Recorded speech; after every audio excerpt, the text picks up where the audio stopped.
Hey there, everyone. Professor Zeeb here. And this time we're going to talk about something that we probably don't want to talk about, and that is death for our last chapter here.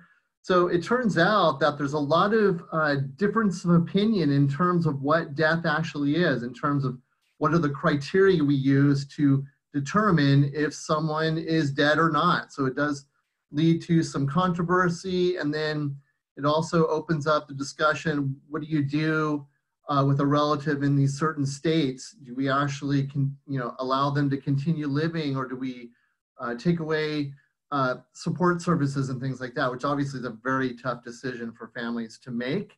So we're going to look at some different types of death. It turns out that there's more than one, and we're going to clear up some common misconceptions and things like that. So let's get to our lecture here.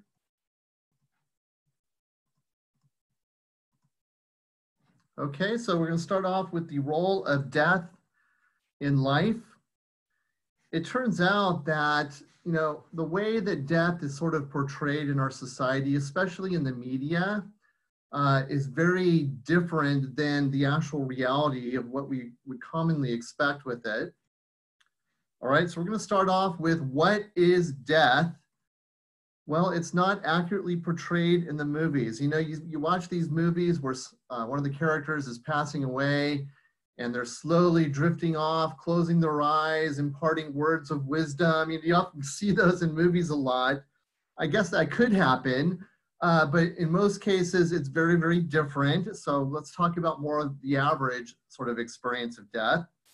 So in most cases, now remember, there's always exceptions to this, of course, but in most cases, death is more gradual. It's more of a gradual process, if you would, than how the movies and media portray this. So thus, because it's more gradual, meaning it's probably over time where the person is slowly getting worse and worse, that kind of thing. So based on that, we could argue that death is a state, but dying is actually a process. Does that make sense? So death is a state you are in. You are no longer living, obviously, but dying is more of a process which leads to death and could, may take months in some cases. So it kind of depends on the scenario and circumstances, obviously. Remember, there's always exceptions to that. When we look at determining death and detecting death, it's not always as black and white as you would think it would be, especially back in history when they didn't have all the fancy gizmos and technology that we have today. Determining if someone has actually passed on or not was somewhat tricky, to the point where a lot of bad decisions were made, okay? So it turns out that when we look at history, there are many cases of what we would call premature burials. In fact, for example, in the early 1900s, there were reports in our country of nearly 700 premature burials, or what they called close calls. So do you guys understand that? So in other words, they may have actually buried someone who was not quite dead. They were still technically alive. And think how horrifying that would have been. This was such a problem that back in history, they actually started designing coffins with these devices in them. These are called a fear not device, or a safety coffin. I've seen it termed before, where this sort of rope would be attached and pass through into the coffin, and it would be attached up here to some type of flag or bell or some kind of device to let people know, wow, hey, I'm not quite gone yet. You need to dig me up quickly. That kind of thing. Can you imagine coming out of a coma or something when people thought you were dead in that scenario? And obviously a lot of people would have perished unnaturally as a result of that. So in other words, the point is that determining death and detecting death was such a problem that they actually had to start making these devices to a certain extent. So to me, that's just unbelievable and a weird sort of fact in our history. All right, so now we're going to switch gears a little bit. We're going to look at the leading causes of death, and this is as of 2017, so it does go back a few years. Now keep in mind, even though these are classic leading causes of death, it's going to be interesting to see how COVID-19 plays into this, because obviously this research before the pandemic, and so It's going to be interesting how that changes things, and certainly there are going to be some updates probably, but we're going to go with what the research is showing up to this point. So our top 5 include heart disease, cancer, chronic lower respiratory disease. Okay, so in other words, there's some kind of issue with breathing is kind of what we mean by that. Accidents, so obviously a very broad category that could encompass many different things. And then finally, stroke is number 5, okay? So these are our top 5 as of 2017. It's interesting that men outnumber women in nearly all of these, except for the cerebral vascular type issues, which would be similar to stroke. So men do outnumber women in many of those.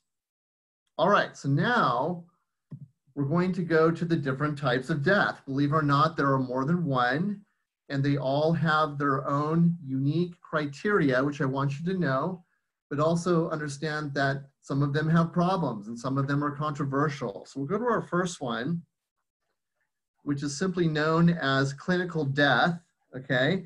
So clinical death specifically is where respiration and heartbeat have ceased. If you guys are hearing some background noise, my dog is getting a drink right next to me. So it's okay, Sandy, go ahead and quench your thirst there, it's okay. But anyway, we'll just deal with how life unfolds itself. Anyway, that's what that background noise is going on, if you can hear that. Okay, so clinical death is basically respiration and heartbeat have ceased. So in other words, the person has stopped breathing, there's no pulse, and so that is called clinically dead, if you would. Can you understand how this one would have some problems? Why do you think that this one could be unreliable in regard to its usefulness to the medical profession and society? Do you guys, can you think about that for a second? Why is this one sort of unreliable? Well, the obvious answer is that just because someone has stopped breathing and their heart has stopped does not mean they are completely gone. Obviously, with things like CPR and other techniques and strategies, we can resuscitate people even if this has happened. So even though this is a basic way of sort of looking at that, it certainly does not mean the person has perished permanently. Obviously, we can resuscitate people. We can spontaneously restart the heart through these strategies. And so this one is very unreliable. The next one we're going to talk about is very controversial, and that's called brain death. And so what this basically means is the electrical activity of the brain has ceased, okay? So in other words, the brain is basically shutting down. We don't see any activity in the brain. And obviously, if that goes, we're in big trouble. That means that death is probably imminent. Now remember, a lot of these definitions have time frames involved. So we're saying that the brain has shut down for a certain period of time, and that kind of varies. But we're showing consistent factors that the brain is not active. In other words, the brain has ceased to function. Now, typically, we would expect it to happen in sort of 3 stages. Remember, there are always variations in this, but in general, we would expect the brain to shut down in 3 basic stages or in order. First of all, the person's cerebral cortex would shut down. That's the master part of the brain here on top, okay? Then the midbrain would shut down, and then finally the brain stem. So we would kind of expect that order, but remember that doesn't always happen in that sort of fashion. That is the general flow of things, if you would. Once the cortex and midbrain have shut down, the problem is that the person is probably in a coma. That means that consciousness has been lost. They may still be breathing and their heart rate is still going, and that's because it's controlled by the brainstem. So technically they are still alive, but in most cases, consciousness will never be regained. Now remember, there are stories and cases out there where this could happen. That doesn't surprise me that something like that could happen, but certainly in most cases, we would expect the person to be in an irreversible coma. So the question is, if you're sort of in this vegetative state where you can't respond, you have no intelligence, or you don't have a personality to a certain extent, are you actually alive? A lot of people have a disagreement of that. Some people would say technically yes, because you're breathing, you know, and your heart rate is still going. So there are some experts that believe that once the cortical regions have shut down, meaning these first two, that should be enough to make a judgment call that that person has now perished. They are technically dead because we can't communicate with them. They don't have a personality. You know, it changes a lot of things. So certainly I understand that argument. I'll let you guys make up your own mind if you agree with that. But brain death, technically, if we look at it, you know, from a biological technical standpoint, we would expect these three areas to basically shut down. Okay, so next we go to biological death, our third one. This one basically occurs when the electrical charge in the tissue of the heart and lungs can no longer be discerned. Remember that the heart uses those to function, okay, and as well as, you know, the lungs and things like that. So we would sort of expect that if the charge is gone, it would be very hard to resuscitate that person through some of the strategies that we mentioned, and therefore they are technically gone, or they are technically considered deceased at that point. Typically, biological death will follow clinical and brain death. So that certainly could be a third stage, if you would, in death, even though we technically classify it as a type of death. In most cases, we would argue that after biological death, the organs most likely will be damaged from loss of blood. So therefore, the organs, it would be difficult to harvest those for donation and things like that. But certainly, it would be hard to resuscitate the person. And if we did, there would be significant damage to their body. So that one obviously is really showing that it would be hard to kind of bring that person back if we could. Now, we're going to get into the sort of psychological side of it, and we go to something called social death, which was described by Sudnow back in the late 60s, 1967, who first suggested this. And so here, even though the person is still alive, we are treating them as if they are already gone. We're treating the person as if they are a corpse, even though they are still technically alive. So in other words, let's say the relative is pretty clear they're on their way out. Maybe they're in a coma or some kind of vegetative state where we certainly would not expect them to revive and so forth. It's kind of like we almost consider them to be passed away at this point. So this could be like, for example, signing the autopsy reports, preparing the will, already preparing for the funeral and things like that, even though the person is not technically gone.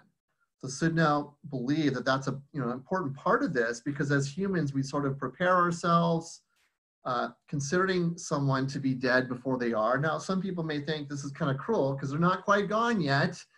There may be a chance that we could bring them back. So you're already kind of signing away on them, so to speak, which could be cruel and kind of insensitive. But at the same time, we have a lot of research that shows the benefit of being prepared, going through what we call anticipatory grief, going through the motions to prepare yourself when the person actually passes away. So they're, once again, controversial. A lot of people have different opinion on that. I'll let you make up your mind which way you sort of believe with that. All right, so this will conclude our short lecture here on death. Please continue to the next step in the class.